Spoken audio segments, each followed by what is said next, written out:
মঞ্চখন গঢ়ি দিবলৈ সুযোগ পাইছিলোঁ। সেই প্ৰমোদ কাকতি ডাঙৰীয়া বৰ্তমান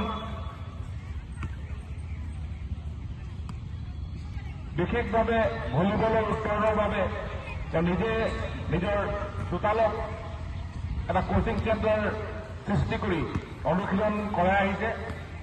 আমি এই মুহূৰ্তত আমাৰ মাজত তেখেতক পাই গৌৰৱ অনুভৱ কৰিছোঁ আৰু আমি তেখেতক এখন ফুলাম গামোচাৰে আমাৰ সম্ভাষণ যাচিবৰ বাবে মই জুবিৰ অনুৰোধ জনাইছোঁ।